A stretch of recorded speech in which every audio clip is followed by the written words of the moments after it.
Welcome back, everybody. My name is Tucker, and in today's video, I wanted to talk about some NBA contracts, but most specifically, contracts that in the past NBA teams have immediately regretted. I mean, these are huge deals that within, a couple of weeks of the new season starting, teams realized this one probably wasn't a good idea. There's some candidates for this upcoming season, certainly, that we can talk about down the road.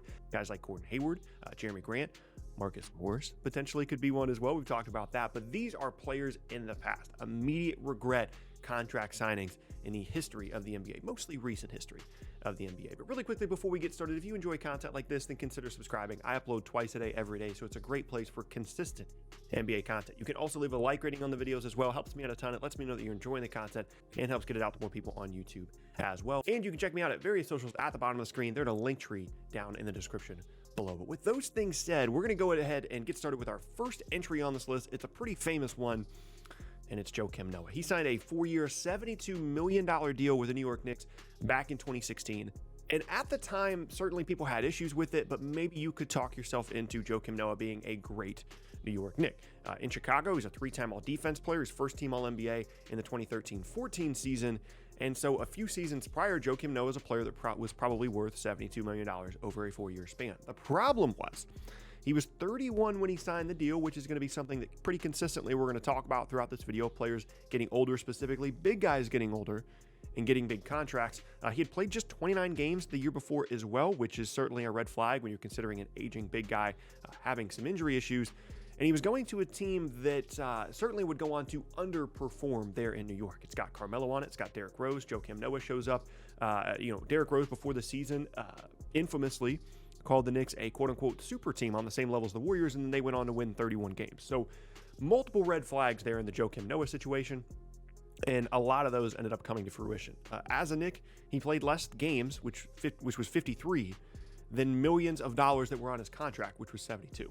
So he made more than $1 million per game played in New York in just the 2 seasons that he was there, and he only scored 244 points in his 2 years as a New York Knick. Again, it was a very, very short time span of him there in New York, despite the 4-year contract length. He only ended up spending 2 years there, and pretty immediately, based off the age, based off the injury issues, based off the underperforming team, everybody knew that this was not a great contract there signed by New York, which goes along with our theme here of instant regret NBA contracts. Next up now on the list, again, we're going to an aging big guy. This one much more recently, however, and it's Al Horford, who signed a 4-year, $109 million contract with the Sixers just last offseason in 2019. And this one, in contrast to the Noah one, there's not really stats here to tell you anything. It was just pretty clear pretty immediately that this was a bad fit. And a lot of people, including myself, knew that this was a bad idea as soon as he signed the contract, and then knew it was an even worse idea once we actually saw him on the floor with the Sixers team. He was an all-star in 2018 with Boston and was generally viewed around the league as a winning player. And I think that's one of the things that caused his value to increase in free agency, is everybody knew that it wasn't necessarily about the statistics with Al Horford, but he was a really good defender, great teammate, someone that can fit in a lot of different scenarios. Unfortunately, the situation he went to in Philly was not one of the situations that he was able to fit into easily. He was back to playing the full-time 4 alongside Joel Embiid. That didn't work out. They also brought him in as kind of an insurance policy in case Embiid was hurt. And it just never worked. They were too big. There wasn't enough spacing, and the Horford thing was a disaster in Philadelphia. Again, though, as we go back to the Noah thing, he was 33 years old when he signed this deal. So generally, I'm sure teams are learning moving forward, don't sign aging big men to huge long-term contracts. No matter how good they were before, it generally doesn't work out. And now here we are just a year later, and the Sixers had to sacrifice a first-round pick and dump a first-round pick to the Oklahoma City Thunder just to get rid of that awful Al Horford contract. And again, pretty immediately, everybody knew it was a bad idea. Next up now, Chandler Parsons, because now we're going into the nice summer 2016 situation, right? The cap increased. People kind of went wild with their free agency spending in the summer of 2016, and Chandler Parsons is certainly an example of that. He signed a 4-year, $94 million deal with Memphis in 2016, and as much as this one is made fun of, he had 4 pretty good years in Houston and Dallas the few years prior. I mean, he was a guy that had good size, was a nice perimeter creator, could shoot, could pretty much do everything well on the basketball court except for defend at a high level, and he looked like a pretty plug-and-play starter for most teams around the league. So as much fun of, the Parsons contract as we make now, it wasn't unrealistic to expect him to be a good player in Memphis, worst case. Now, the problem was, and a couple red flags here, was over those previous few seasons in Dallas, his minutes had been decreasing. He was getting a little bit older, but he wasn't super old by any means, but he clearly wasn't a franchise player. He clearly wasn't a $90+ million player. And ultimately, he played less than 100 games in 3 seasons with Memphis, which also directly coincided with the aging core of that team declining as well. And that team ultimately falling apart. They've recovered pretty well recently after trading away guys like Marc Gasol and Mike Conley, but the botched contract of Chandler Parsons certainly did not help them throughout that entire situation, and it just never worked out. It was mostly an injury thing. I do think that if he was healthy, he could have been a helpful player to Memphis, certainly not a $94 million player, which again, summer 2016 cap spike stuff going on there, but Chandler Parsons was certainly a bad one, and once he wasn't on the floor and once the injury issues became really, really apparent, it was pretty clear pretty quickly that maybe wasn't the best idea to bring in someone like Chandler Parsons on a 4-year, $94 million deal, with the exception of the Horford one. I believe that's the biggest contract on this list. Next up now, we've got Evan Turner, maybe one that goes a little bit under the radar, but still was very, very bad. So he signed a 4-year, $70 million contract with the Blazers in 2016. And the reasons for Turner getting a decent deal that offseason were that he was a former high draft pick. Teams love to overpay or give multiple chances to guys that were drafted in the top 5 or the top 10. Turner was drafted 2nd overall a handful of years prior, had moved on from Philadelphia, but had found a nice role in Boston there with Brad Stevens as a wing that could defend, had really good size, was a sneaky good perimeter creator and playmaker. And again, just like Parsons, could do a lot of good things with the exception of one, Parsons being defense and Turner's being off-ball shooting. And at the time, it looked like he could be a really nice complementary player. And if you're a team like the team that you end up going to, the Portland Trail Blazers, 4 years, $70 million, that believes you can improve his jump shot, maybe he's a really, really good investment, even at such a high number.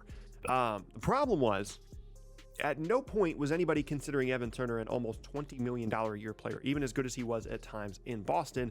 And most notably, the jump shot just did not improve. He shot less than 30% from 3 for his career in Portland, and whatever they had imagined for his role there as a Trailblazer just never developed. You would think that they're like, okay, we finally got our complementary wing to go along with CJ McCollum and Damian Lillard. This guy's going to be a really good defender, but he's also going to be active on offense. He's also going to be able to help us off the ball as another perimeter creator, as a guy that, we're always going to have one of those 3 players on the floor to initiate the offense. And all those things sound fine. The issue comes in when Evan Turner can't shoot and can't make shots off the ball, and makes things difficult for CJ McCollum and Damian Lillard, to the point where he has to be on the floor by himself out of those 3 guys, because he needs to be the primary ball handler to be effective offensively.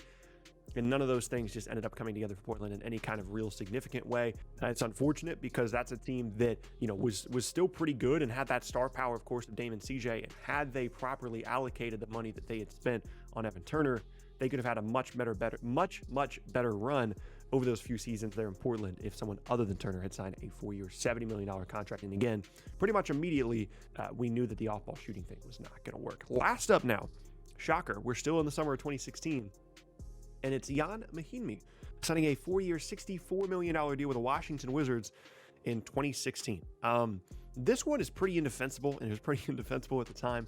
Mahinmi was coming off of a career year in Indianapolis the year before. Granted, he, was in why did I just say in Indianapolis? In Indiana. Goodness, I'm talking about football here.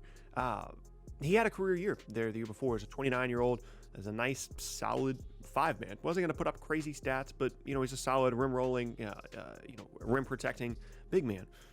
But the problem is, nobody considers him anything other than a low-level starter big, and that's not worth $64 million, and that's what Washington ended up spending on him. And to make it even worse, they really never even got this guy on the floor. He played in less than 40 games in all but 4, he played in less than 40 games in all but 1 of the 4 seasons that he played there in Washington. It was never really a significant part of the team. And again, just like the Portland thing, it's unfortunate because Washington had a nice little run here with Mahinmi on the roster, but not really contributing. They almost made the conference finals in 2017, and before John Wall got hurt, him and Bradley Beal were really starting to vibe together, and something was starting to happen in Washington.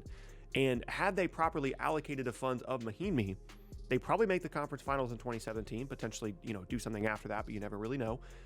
and just would have been a much more successful team had they, again, properly allocated those funds. So it's interesting to look back on these contracts that teams, again, immediately regretted. Again, just like the Parsons thing, MAHINMI was about injuries. He was never worth $64 million even when healthy, but the injuries made it that much worse. And to look back on those situations and think, man, if they didn't get Evan Turner, if they didn't get MAHINMI, if they had signed somebody else in that offseason, of which there were plenty of complementary players out and about in that market, they could have had a much better run there over the next couple of seasons in which they were good, but not quite good enough. And partially because, you know, a quarter of their payroll was being used up on guys like MAHINMI and Evan Turner. But that's going to be the entire list here of NBA players who teams immediately and instantly regretted signing 2 contracts. We've got JOAKIM, Noah, Al Horford, Chandler Parsons, Evan Turner, and MAHINMI. But that is going to be the end of today's video, and I thank you all very much for watching. Once again, my name is Tucker. If you missed any of my previous videos, then be sure to check out the boxes on screen. I hope you guys have an awesome rest of your day, and I will see you all next time.